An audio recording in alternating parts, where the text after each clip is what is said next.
American dream does not come to those who fall asleep. The American dream.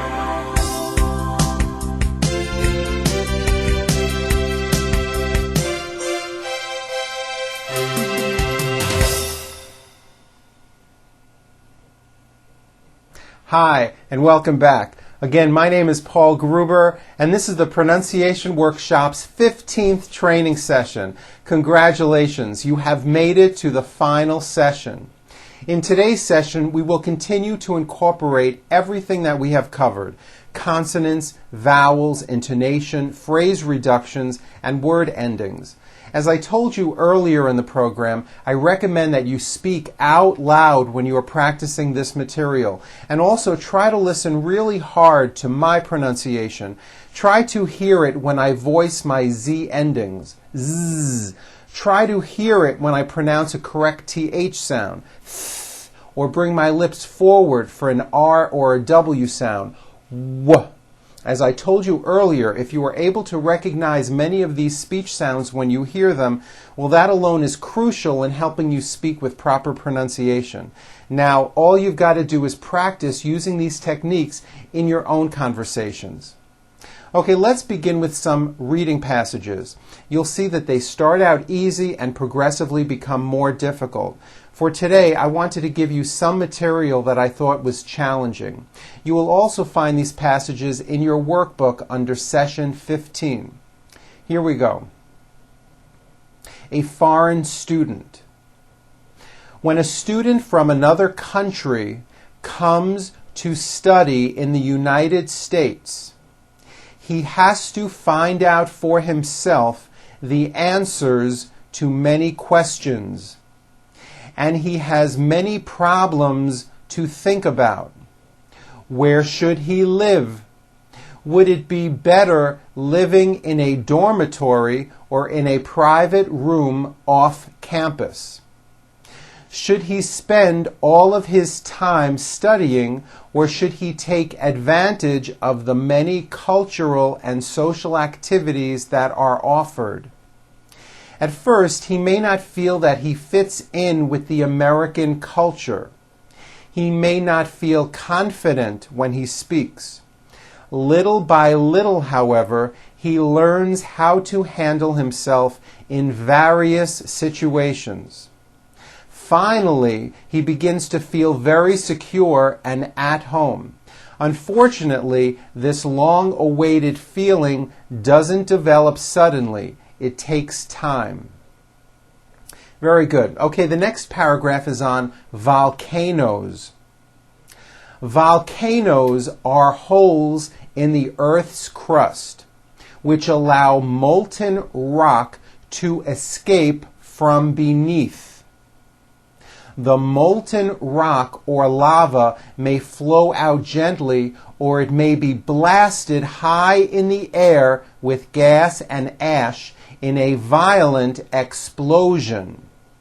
There are 850 active volcanoes around the world. Do you know where these mountains of fire are found?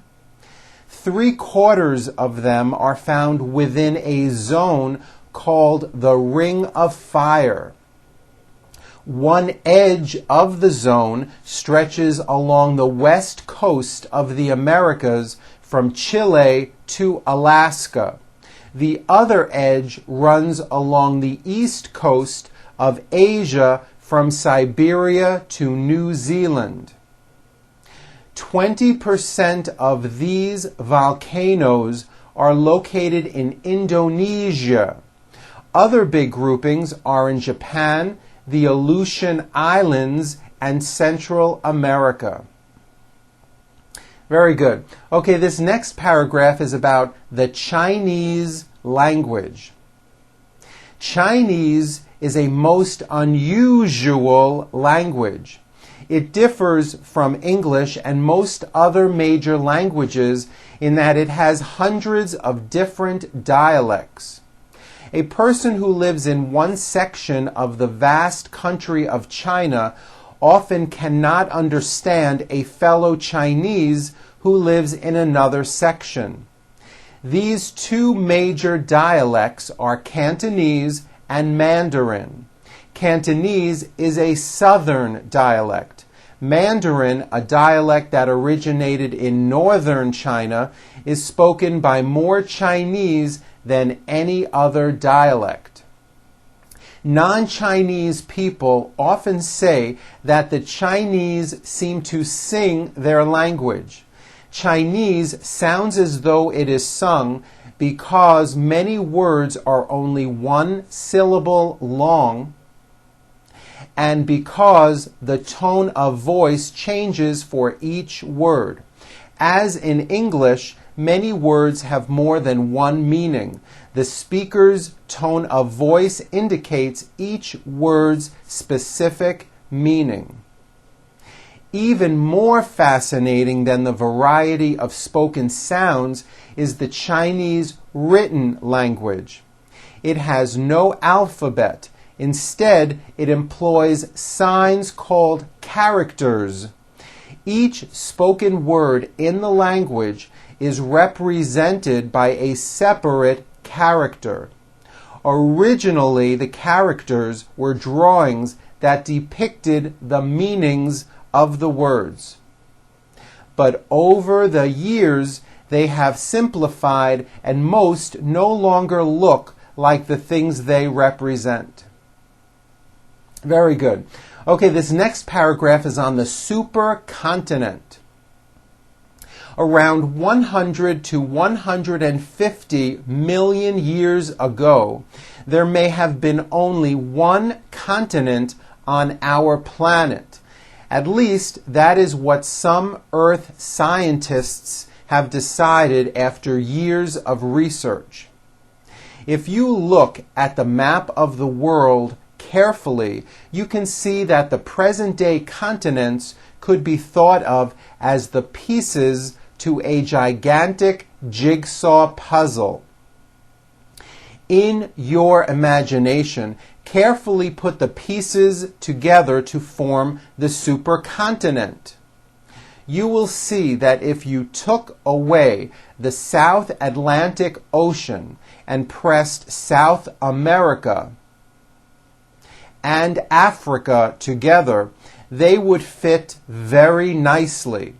You could continue removing oceans and seas and put other parts of the world together quite easily until you get to those last two pieces of Australia and Antarctica. Scientists believe that the continents of Australia and Antarctica were once linked together. They may have split slowly off from the supercontinent and then separated from each other as recently as 40 million years ago.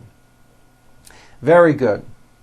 Okay, the video for this session continues on session 15, part B. Please go to that now. Session 15, part B. I'll see you there.